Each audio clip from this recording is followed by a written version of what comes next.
channel, Tea with V. For those of you that are new, I'm Virginia, and today's tea is Calm Stomach by Bigelow, and it's a combination of ginger and chamomile, and it's soothing for the stomach. So the way I look at it is, it makes you beautiful inside and out. So today's quote is, "You are beautiful inside and out," just like today's tea. So today we're going to be making homemade tomato sauce, and I'm going to be making spaghetti sauce to be a little more specific. And I've got, as you can see, a whole bunch of homegrown tomatoes. And so what you're going to need today is going to be a knife, cutting board, a tomato presser or a juicer, but it separates the skins and the juice. And you're going to need 3 bowls, one for the tomato juice, one for the tomato skins, for all the green tops and all the bad tomatoes as you cut them. You want a bowl for that. And definitely an apron, because when you get tomato on you, it does not come out. Collect about 2 full bowls of tomatoes, so 2 sizes of this to make, it makes about 3 to 4 Ziplock bags of tomato sauce. You can can your tomato sauce or you can freeze your tomato sauce. I like to freeze it, it's a little bit faster and easier, and it lasts about a year. And in my Ziplock bags, I do use just the normal sandwich bag size, this size here. You want to first off wash your tomatoes. You want a clean surface. I've already wiped everything down. I've pre-washed my tomatoes. So I got a combination of Roma tomatoes, beefsteak tomatoes. I've got greenhouse tomatoes in here. I've got little tiny cherry tomatoes, just all sorts of tomatoes. I used to just grow Roma tomatoes. This part I'm definitely cutting out. But now that I've experimented with other kinds of tomatoes, I have started growing, I still grow a few Romas, but not as much as I used to. So now I grow, my favorite one this year has been the greenhouse tomatoes. I do have a greenhouse, and I grew the best tomatoes, and they're so tasty. And I got the seeds from a catalog. Usually, I get a lot of seeds from Berkey's website, but this year I also went to Johnny's Seeds, so I got a lot of my seeds from them.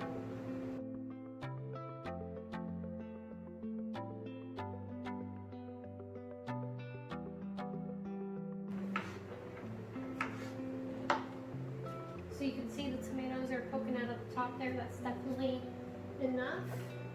Now there's certain ways you can use this. I go like this. I think this you're supposed to go like this, but I always do it this way. Rotating this. And you'll see the skin's coming out of here.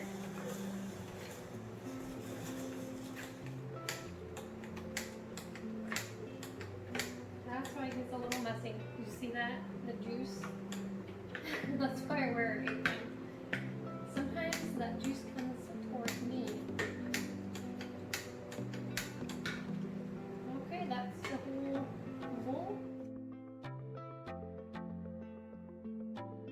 Tomatoes are already over the top, so this is going to be the second time.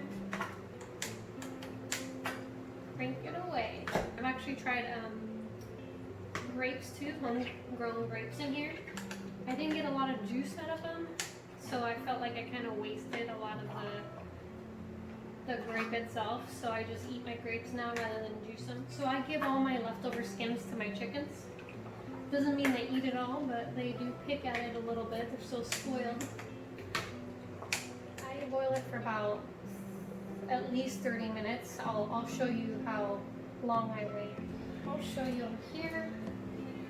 You can just use any type of pan like this. Put it in.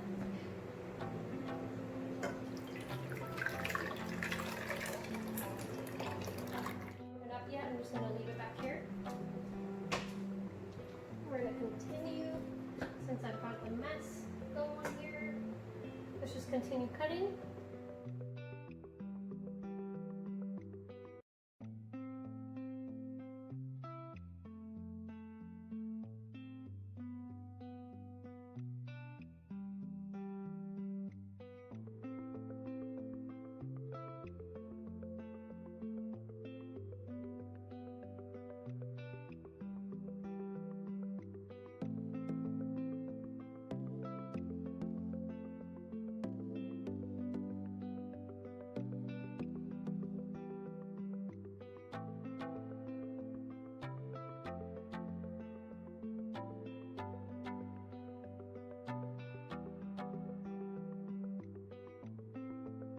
I put olive oil in the pan, and I use Kirkland's brand 100% Italian extra virgin olive oil. It's from Italy, pretty fancy. And then just do a little bit, just enough to cover the bottom. So this is everything that I had in my fridge, and I made sure I had my favorite things such as onions, spinach, and carrots and celery. These are my favorite ingredients to add. If you don't like any of these, feel free to skip a step. But I grabbed some garlic, so I'm gonna cook both my batches at the same time. If you just have one batch, and again, when I say one batch, I do mean one pan. So if you just have one pan, just cut it in half. So I'm doing two, so I'm gonna double mine. Chop it as tiny as possible. I could go smaller, but it's gonna take me too long. So I'm just gonna chop it up like that. I don't mind chunky pieces in my spaghetti sauce, but some people are particular and they do like it kind of grinded up and more saucy, I guess, like a puree. So feel free again to chop it up smaller or use a processor. There's the garlic, and then for onion, I would do, depending on my onions are spicy, they're the Walla, so you could use your sweet onions instead. But I would definitely do at least half an onion per batch. I'm gonna do a full onion. Get ready for this. This is my favorite part. Maybe I should do this at the end. I don't know.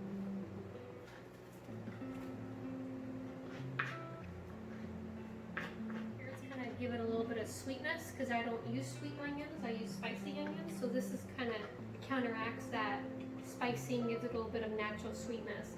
But this recipe does not have sugar. So that might be something you might want to add depending on taste. But I would recommend at the end when everything's done, just give it a quick test. Get a spoonful and taste it, and then, you know, if you want sugar, go ahead and make it a little sweeter. So let's go ahead and start peeling these carrots.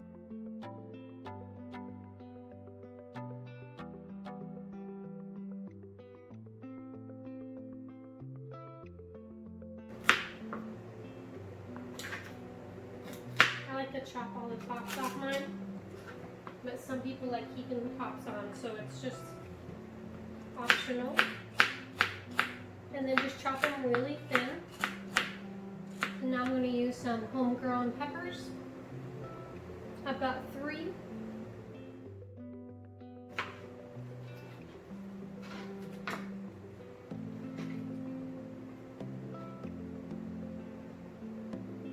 Okay, so my pan's getting pretty full.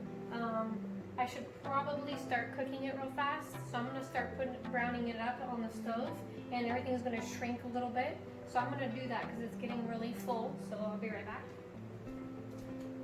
I don't have a really big stove. I can only do 2 pots in the front and 2 little ones in the back. So I moved my tomato sauce to the back, one of them, so that I can start browning the vegetables in the front. So now I'm going to start chopping some mushrooms. And a lot of people just throw fresh mushrooms in when they're cooking spaghetti or lasagna anyway, but I like to add just a little bit to the sauce just to give it a little more dimension.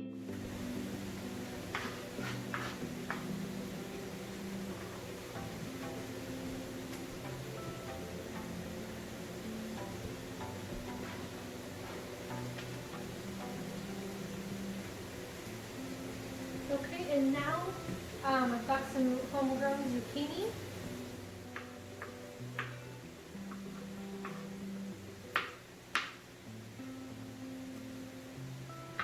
We'll stir it a little bit. So this is a lengthy process.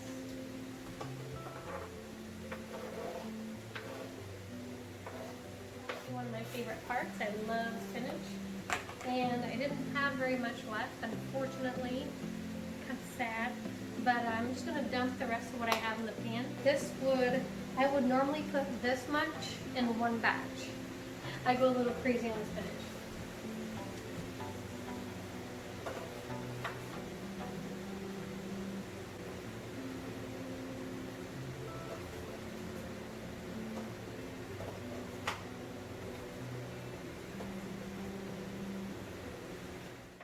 zoomed in on the stove.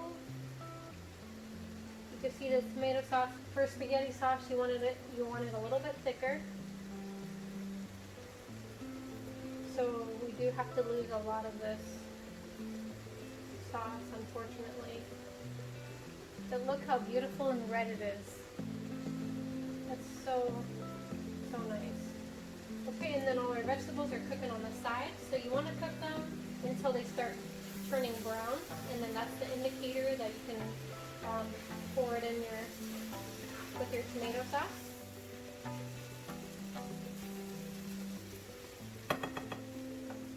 So meanwhile we wait, I'm going to show you all of my spices. I go a little bit crazy on the spices. You don't have to use all these spices. But my most favorite brand is the Lesley Elizabeth. I buy them online. Actually, I first bought it, I believe, at TJ Maxx or Home Goods. And then they stopped selling it. And then I started going on the website, and I just order all my herbs directly from their website. My two favorite spices from their website are the Oh-So garlic and the rosemary garlic. So good, you guys, so good. And then I'm going to be using sun-dried tomato by Lesley Elizabeth. And if we didn't already have enough spinach, I'm going to be adding more spinach. It says dip and seasoning, but it's really good in the sauce.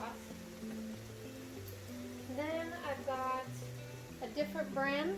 This one I also bought at TJ Maxx, but I haven't been finding it lately.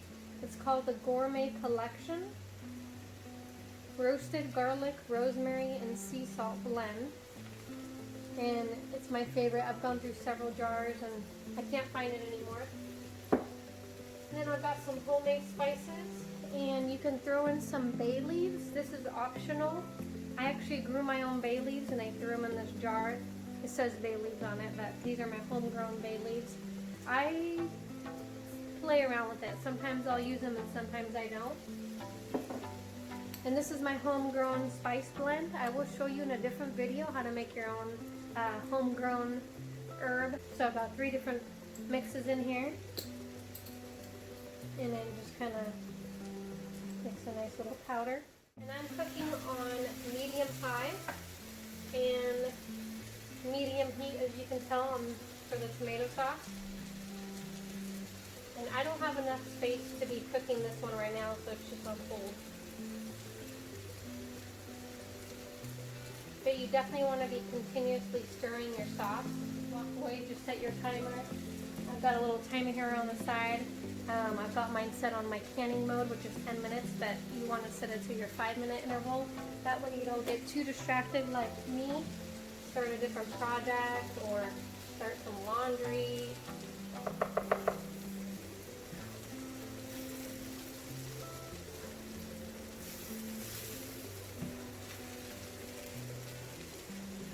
There guys, I'm going to pour mine in. So I'm going to do half mine in this batch.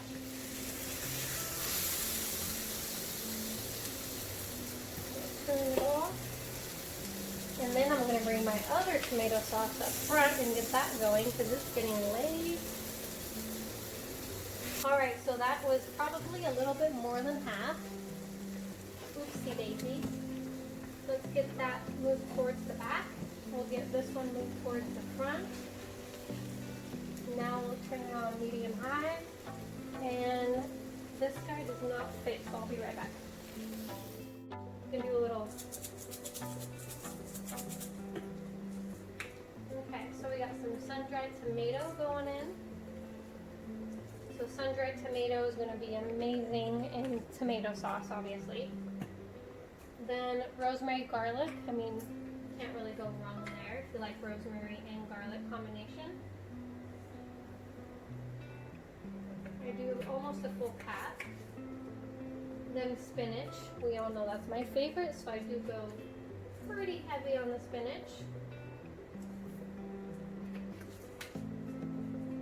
And then let's get to my homemade spices.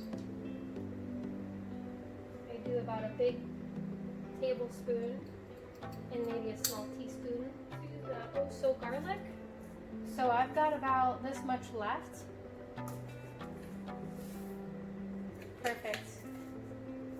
So that's gone. Now we'll use our roasted garlic, rosemary. This has got a different size cap, so it's probably about a full tablespoon for sure. Got some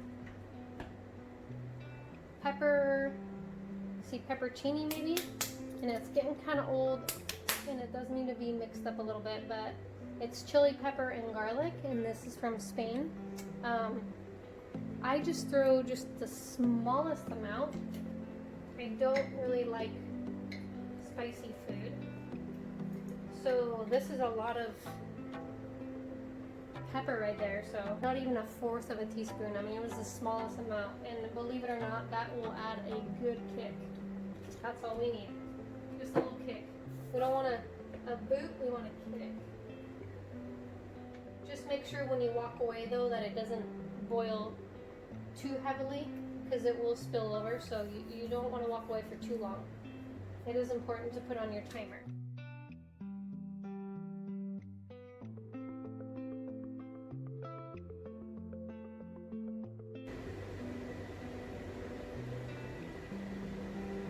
So at this point you can start deciding how thick you want the sauce. Mine's getting pretty thick on this side. I'm going to let it get a little bit thicker because I want to use mine for spaghetti sauce. So I'm going to let mine get just a little bit thicker, meaning it has to boil just a little bit longer. This one over here is a little bit runnier, but I still am going to boil it for quite a bit longer. I'm not going to get mine though too condensed like that tomato paste. That's definitely too thick, and that's going to require boiling it all the way down to nothing. So I'm going to get mine just kind of in between tomato paste and sauce. So I'm going to get mine pretty thick, but still a little bit runny. It's almost done. So this is, like I've already said, this is pretty thick. I'm happy with this. Some people might want to get it a little thicker, some people might want it runnier, but this to me is pretty good consistency and the thickness. So I'm going to take that off the heat and I'm going to let this one boil a little longer. And we are already past 2 hours into this process. You can see the original line here said 5 quarts. And now it's down to 3.5.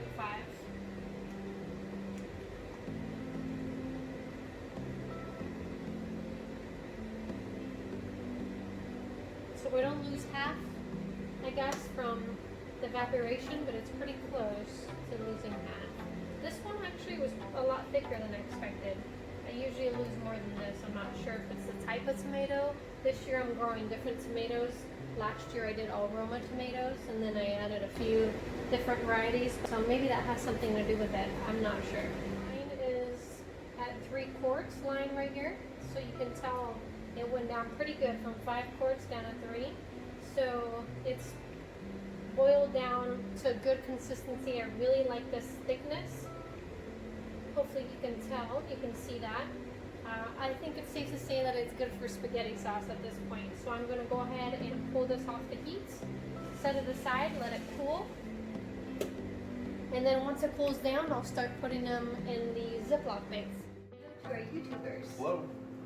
Well, if you don't have a friend or family member or hubby nearby, you can always use a cup or a little cylinder thing to get it in the bag. But we're going to be putting the sauce in the Ziploc bags. Ziploc bag.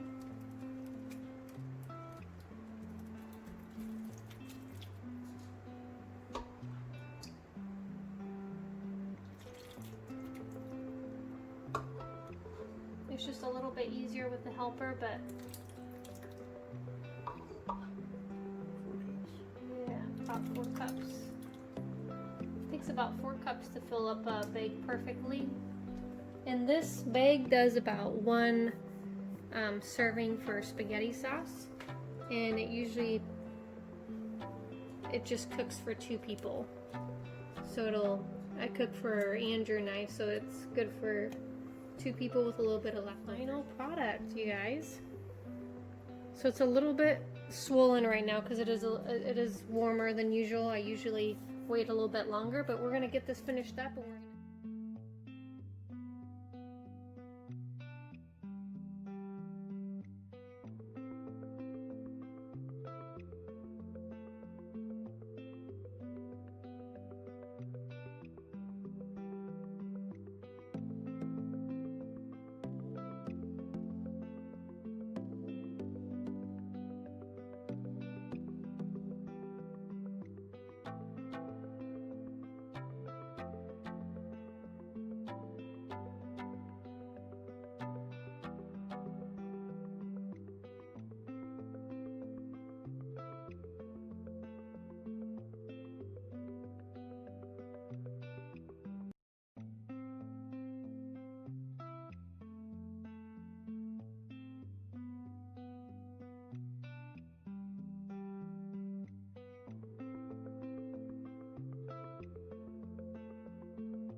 pretty much with a lot with sauce, but also with berries, is you want to lay them out and then just let them freeze like this. And then once they freeze, you can take them out of the cookie sheet and you can just put them back in the freezer nice, and they'll form this shape. So that took a little while. It took about 2.5 hours total, but this is the final product. I still have a little bit to do, but I'm gonna let this cool down and I will get to this in the morning. So thank you guys for watching. I hope you enjoyed making your tomato sauce or spaghetti sauce with me. Thank you so much for watching. Don't forget to like and subscribe and stay tuned. I'm gonna put out some more videos.